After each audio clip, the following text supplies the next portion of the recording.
I have a viewer topic request, and we are talking about the traumatic brain injuries that can happen from sports, accidents, car accidents, myriad of other things. But she says, I am a 53-year-old disabled partner of an undiagnosed covert narc who has a closed TBI, which is traumatic brain injury history. She is a 63-year-old below knee amputee who fell backwards on our boat back deck and hit her head.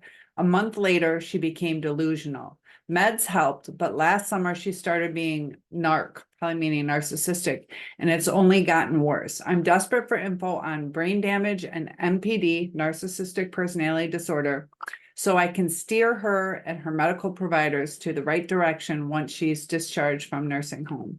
So we got to be careful diagnosing somebody with narcissistic personality disorder because this seems to have a underlying cause. So let's get into it. And there are times that they become narcissistic. So we'll talk about it. Traumatic brain injuries, known as TBIs, they can have a profound, also wide-ranging effect on an individual's cognitive, which is their thinking, emotional, and psychological functioning.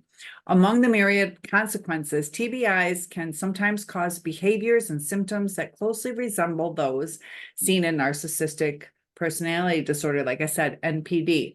So today we're going to explore the mechanisms through which TBI can either lead to the development of NPD-like symptoms or exacerbate existing tendencies using scientific evidence and also illustrative examples.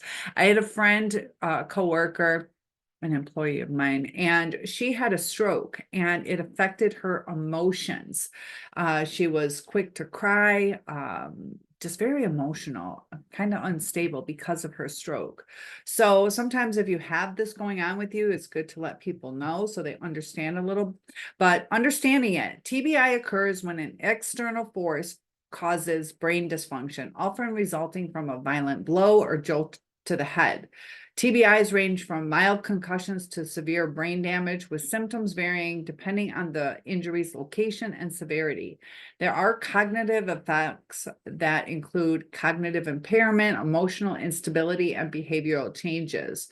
So the neurological mechanism, TBIs can damage the frontal lobes, which play a crucial role in personality, behavior, emotional regulation, and damage to these areas can lead to a range of personality changes. These can be the things that mimic NPD. So our frontal lobes, they're responsible for executive functioning, such as planning, decision-making, impulse control.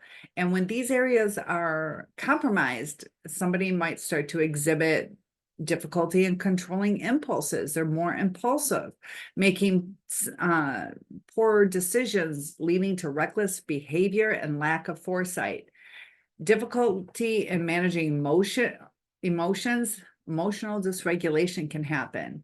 Can be inappropriate or exaggerated emotional responses, altered self-perception, changes in self-awareness and self-perception, potentially leading to inflated self-esteem or distorted self-image, sometimes to the care that they get used to it.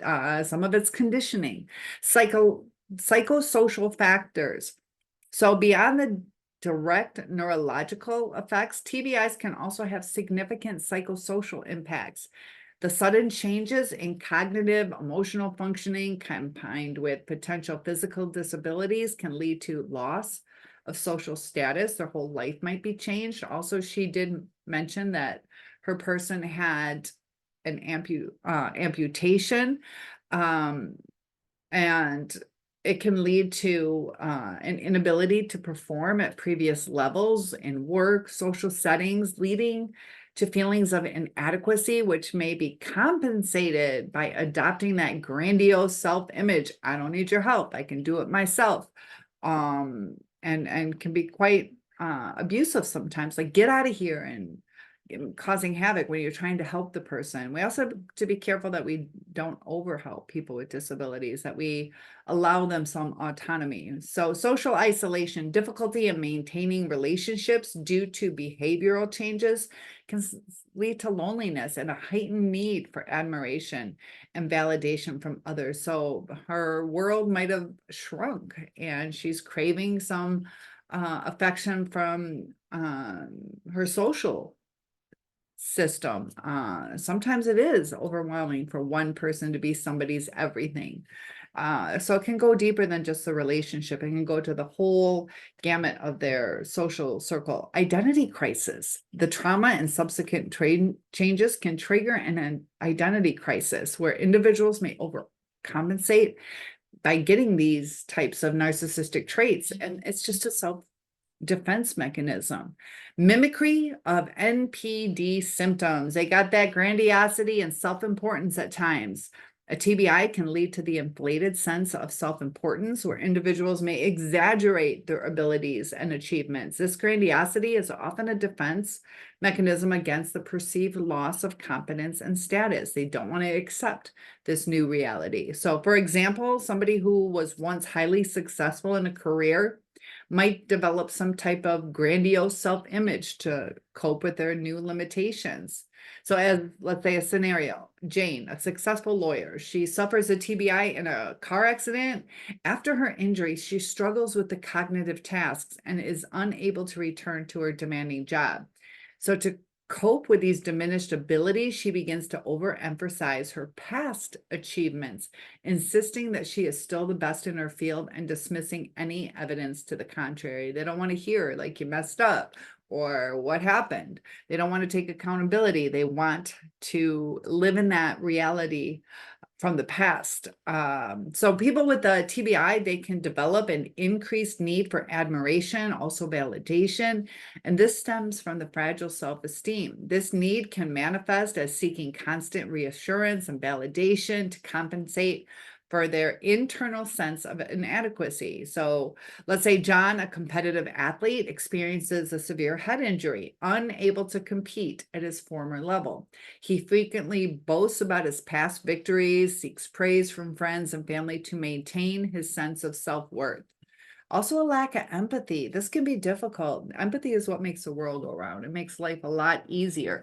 But TBIs can impair someone's ability to recognize and respond to others' emotions, mimicking the empathic deficit seen in NPD.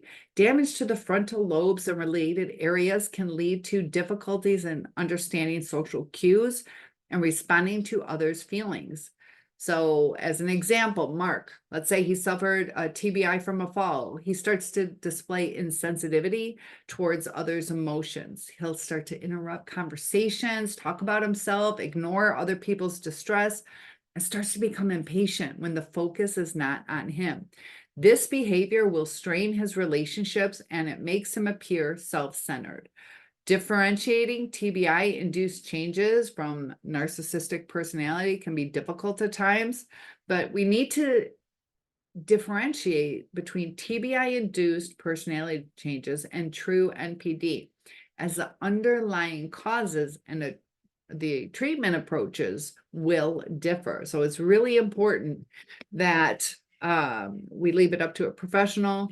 It's good to, have your gut feelings. You can help discuss that with the practitioner, but pre-injury personality, what were they like before? Understanding this individual's personality before the injury, to the brain, also with her leg amputation. She has that, which can cause CPTSD and all these kinds of things too. What is her body image or relying? So it's could be compounded. So if narcissistic traits were absent before TBI, it's likely that these behaviors are a direct result of another injury rather than a personality disorder. I did a video on Phineas Gage. He was a worker who got like a rod directly through his brain. He survived, but it changed his personality. And I think that was a forefront of when they started studying but Phineas Gage, it's a pretty interesting story, but he was a really likable guy. All of a sudden, he was a jerk. So neuropsychological assessment, comprehensive neuropsychological assessments can help identify the specific cognitive and emotional deficits caused by the TBI. These assessments can distinguish between primary narcissistic traits and secondary behaviors resulting from the brain injury. So we got to know what they were like before, what they're like now, what their life circumstances are. And there are treatment approaches, rehabilitation and therapy. If somebody has a TBI, the changes that happen, rehabilitation focuses on cognitive and emotional therapies to improve executive functioning and emotional regulation. Techniques such as cognitive behavioral therapy, occupational therapy can help individuals regain skills and adjust to their new circumstances. So we have to see, is it the brain injury? Is it the loss of the leg? Is it the relationship? Is it life? All those kind of things. Medications may be prescribed sometimes to manage symptoms, whether it's her mood swings, impulsivity, and emotional instability. These are common after a TBI. So comment, let me know some of the things that you guys have gone through with a loved one, any things that worked, where we help each other, because building a strong support system involves family, friends, healthcare workers. It's essential for recovery. Support groups and counseling can help individuals and their families cope with the changes and challenges following TBI. Sometimes we can't help somebody all by ourselves. If you're wanting to help them, we can't let them lash out. Sometimes we need to take a step back, that there needs to be boundaries set in place. I will help you. I'm not going to let you starve, but we're going to hire someone if you keep talking to me that way. There's different ways to help with the relationship. So if she would like to talk to me more about that, I can give some information. But let's talk about the prognosis and neurological damage in these TBI-related personality changes. So an overview of the neurological damage. TBIs result, like I said, from those external forces that cause the brain to move within the skull. So it is different than a stroke, but strokes can damage the brain too. And this can, the injury can potentially lead to bruising, tearing, swelling of the brain tissue. The severity of the injury and the specific brain regions affected determine the extent of the neurological damage and the resulting personality changes.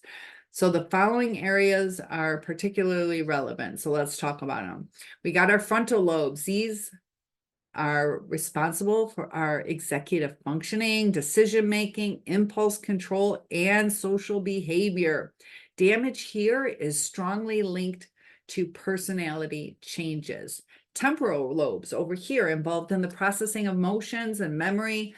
Injuries to these areas can affect emotional regulation and lead to mood swings. And in the limbic system, this includes structures like the hippocampus, the amygdala, crucial for emotion and memory. Now, the amygdala is an area that the narcissist has damaged, but damage can result in heightened emotional responses and impaired memory. So that's why with a narcissist, they're like, what are you talking about? I never said that.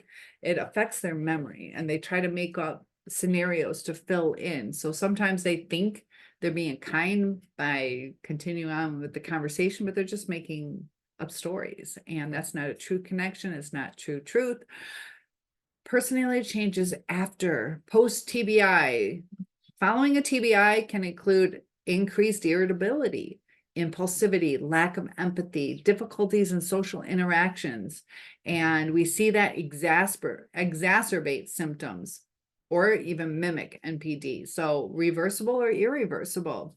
The reversible changes are our brain has neuroplasticity, which means it kind of adapts. The brain's ability to reorganize itself by forming new neural connections can help with recovery.